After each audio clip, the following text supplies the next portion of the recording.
Hey, welcome back to Milton Daily Homes. Chuck here. You can hear I've got a bit of a cold, and we got 13 listings today covering today and yesterday. And you didn't miss much yesterday by us not having the video. We'll catch you all up to speed today. So Burroughs Gate is $314,997. Interesting thing about this model is there's been some sales that have been 305, 302, 310. On the other side, 320, 323. And so this one is basically said, let me sit it right on the bell curve. And they have a nice looking home here. I think the apples are a little bit funny. I mean, it's a little like, hey, are you trying too hard?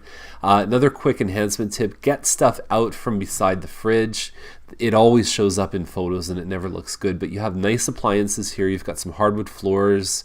The model's 1051 square feet. It's really entry point for freehold homes with no condo fees. And so you could go buy a condo townhouse for anywhere from $250,000 to $300,000. They're going to have $200 to $300 in maintenance fees a month, so it carries for around this. This generally is a newer home, a little bit smaller, but nice finishes, modern, so on. And 2 bedrooms upstairs, 2-car parking in the driveway. Nice pick, very well done. I think for and the price I think is a smart move to kind of split it, and it could go either way and present it well.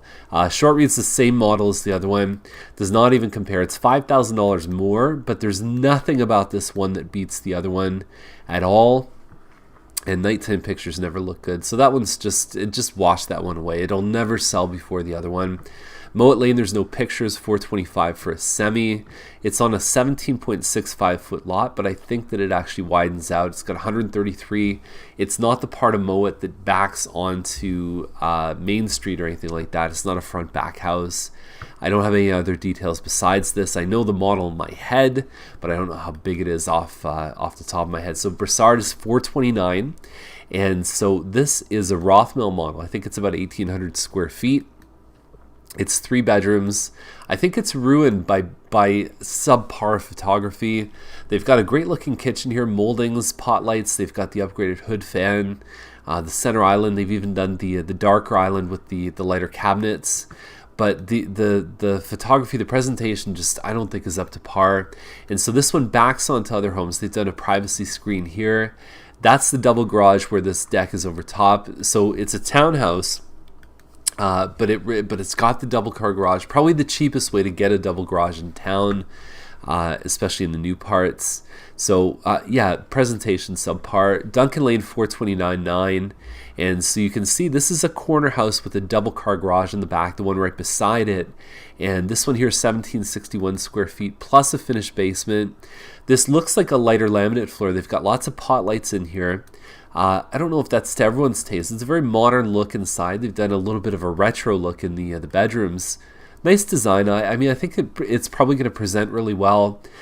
Downstairs, you've got your finished basement. And I like this. I like having that double garage here. Think about as a kid all the cool stuff that you can do, and even the amount of privacy that comes from having that wall there. I really think it's a selling feature to have that.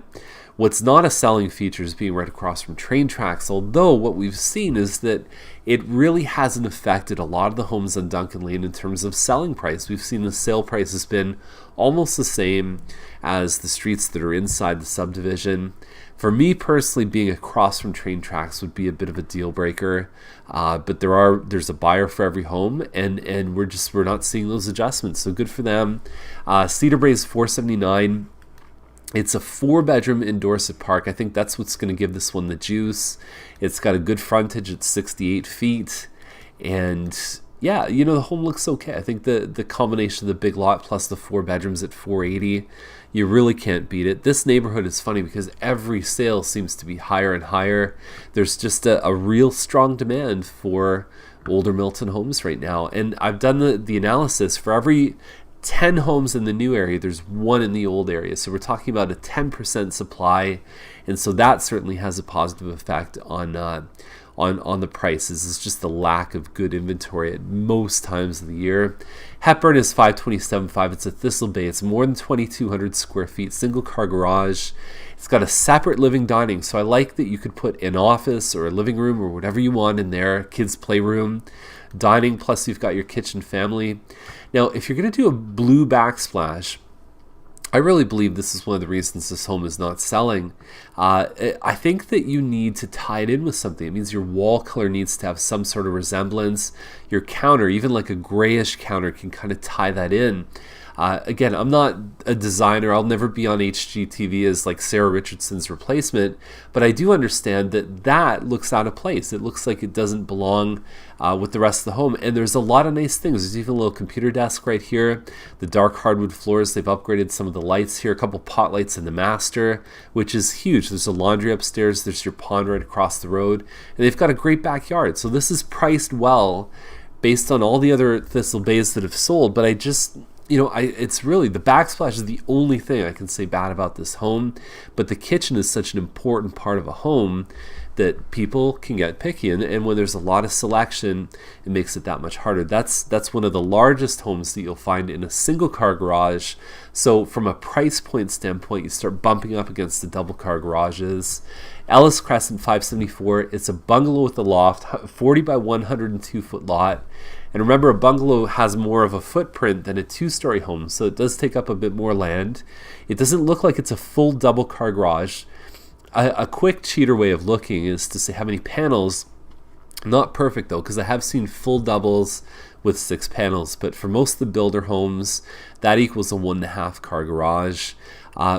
It says it backs onto a pond. I'll show you where it is. So it's the second house in. It's on the south side of the street. There's your pond. There's your train right behind. What I like about where it is, you've got great access to some of this stuff here. So just over, you've got Bishop Redding School here. You've got the Lions Fields. You've got the soccer and the baseball diamonds and everything else. The Leisure Center, the Center for the Arts. You've got the GO train just over here. The Superstore. This is really the commercial hub of Milton. You're going to see a little bit more development of high-rise closer to Main Street here. You've got the Live Works here and so on, but this is a good location. I like the walk score in this one is probably one of the best in town. And so have we seen bungalows with lofts go for this price? Yeah, absolutely. So it sounds nice inside, but it's just one of those things where I don't have any pictures to show you. You can update the link in real time, so if you check the link down below the video, you can see as soon as photos are loaded right on the source material, which is the broker's MLS system. So we got this one on Tilt Place. They were actually selling on their own, and what's interesting is they've now listed higher with an agent, and I find the photos from before were a lot better. They might still be around if you Google the address, but it's 575. It's on a pie-shaped lot. I believe it's 60 feet across the back. And the main floor is not huge. You've got your kitchen plus a small family dining area. Loft upstairs plus 3 bedrooms, no finished basement. And that's the thing. It doesn't, to me, I understand that there's some benefit in having a 60-foot wide lot, but it's only 88 feet deep. So you're really right there with your neighbors. So if anything, you'd probably see more of your neighbors from your backyard. I don't know. For me, I don't know if the lot premium is going to be a huge thing. But 575, there was a home on McLaughlin that sold for good money that was around the same size as this one. So they're not that far off. So we've got Sprout at 594.9, 2,400 square feet. There's a finished basement with a second kitchen downstairs. I mean, the photos are just atrocious here. I mean, it's so bad. The more I'm looking at this, it might be the 2,200 square foot. You've got an upside down photo. You got 2 upside down photos. It's so unfortunate. 594.9. The presentation is just so bad there.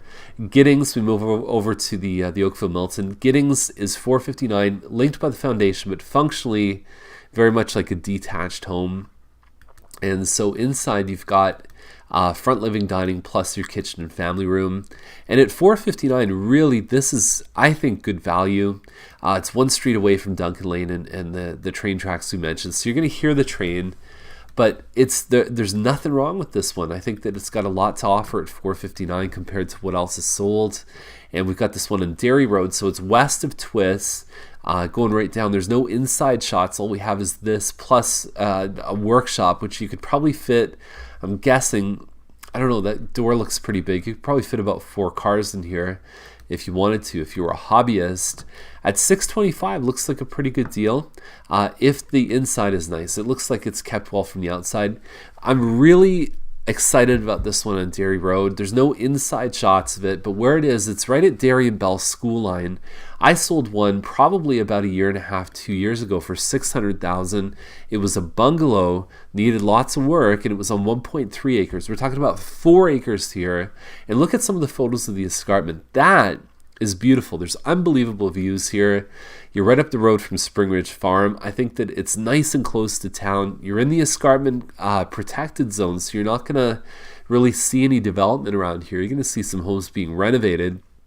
But I think that this one has the bones to be a pretty amazing renovation project. Even that pave, you're probably talking about $5 a square foot to pave that, and it looks like it's been recently done. And so if the inside has good bones, I'm very excited about this because you've got a large canvas, you've got a beautiful lot that's probably worth not that much less than what this one is asking for. And so if you can work with something in this house, in terms of the floor plan, and if there's not too much work inside, be an amazing opportunity. I'm a big fan of this. This for opportunity is probably one of the best ones I've seen in a long time. So that's the list for today. If you have any questions, give us a call and we'd be glad to help you out. And sorry for missing yesterday. Sometimes the cold just comes when you least expect it. And we'll see you tomorrow.